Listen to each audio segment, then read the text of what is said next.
भारत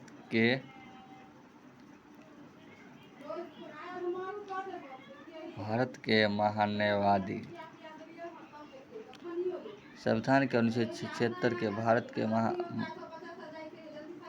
महान्यायवादी के पद की व्यवस्था की गई है। वे देश की सर्वोच्च कानूनी अधिकारी होती है। नियुक्त एवं कार्यकाल। महान्यायवादी अटॉर्नी जनरल की नियुक्ति राष्ट्रपति द्वारा होती है।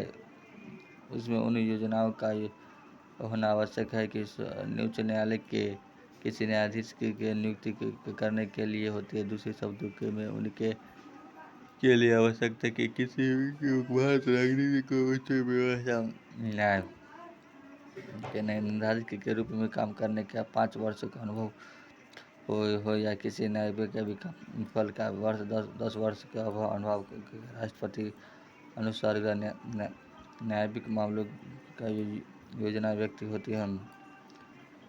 महान्यायवादी के कार्यकाल को संविधान द्वारा निश्चित नहीं किया है। इसके अलावा संविधान में उनको हटाने के लेकर भी कई मूल व्यवस्था नहीं हो गई। वहाँ अपने पर राष्ट्रपति के प्रदर्शन प्राप्त तक बने रहा है।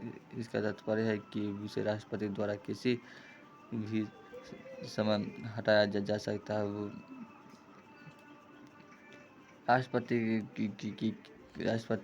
की भी अपना त्यागपत्र सौंपकर प्रमुक्त हो सकता है।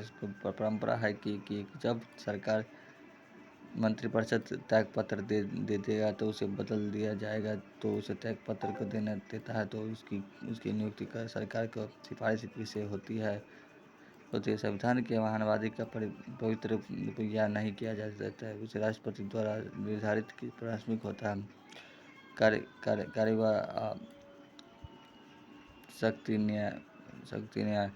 भारत सरकार के मुख्य कानूनी अधिकारी के रूप में महान्यायवादी के निम्नलिखित कर्तव्य हैं।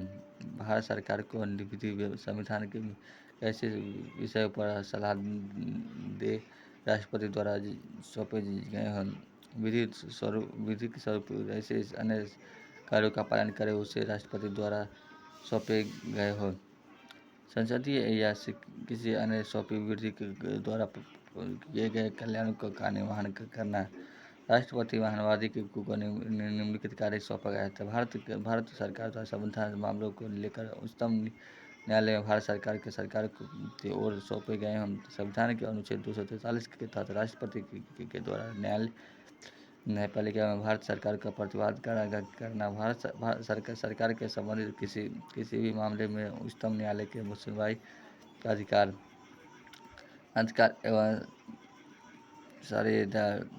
भारत के किसी भी क्षेत्र के किसी भी अदालत के महान्यायवादी को सुनवाई का अधिकार है। इसके अतिरिक्त संसद के दोनों सदनों में बोलने का कार्रवाई में भाग लेने के दोनों सदनों की संयुक्त बैठक में मताधिकार वैरो भाग लेने का अधिकार है।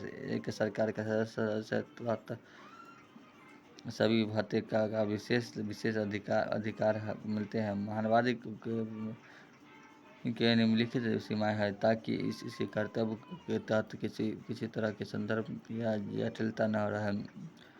वह भारत सरकार के खिलाफ कोई सलाह या विश्लेषण नहीं कर सकता है। किसी मामले में उस भारत सरकार की ओर से पेश होना उस पर कई बार टिप्पणी नहीं कर सकता है बिना भारत सरकार की अनुमति की। वह किसी आपराधिक मामले में व्यक्ति का बचाव नहीं किया जा सकता।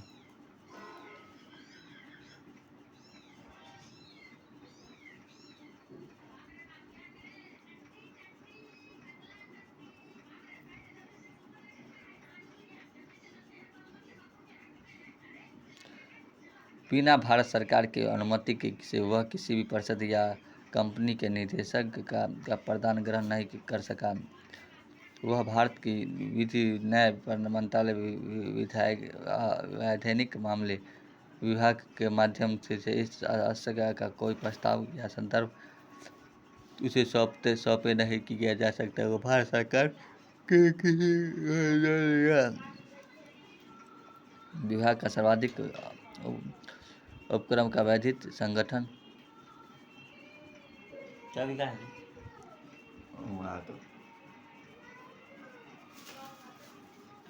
वो तो ऊपर बहुए ऊपर कोना में अंतिम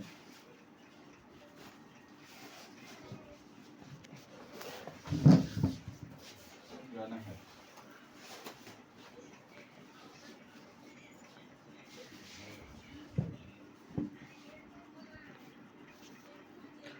संगठन को अपने सलाह नहीं देगा। हालांकि महानवादी सरकार का पूर्वकालीन वकील नहीं, वहाँ एक सरकारी कमी की श्रेणी में भी नहीं आती है, इसलिए इसे निजी विधिक कार्यवाही से रोका नहीं जा सकता।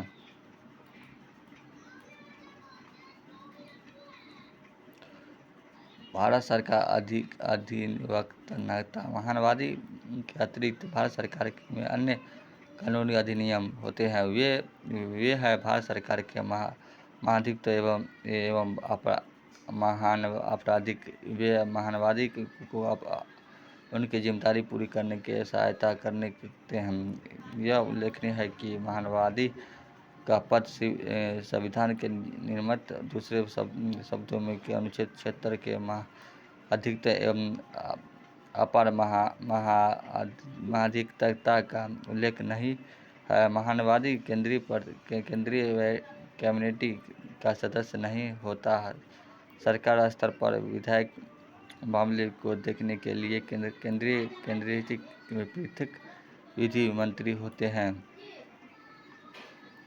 होता है।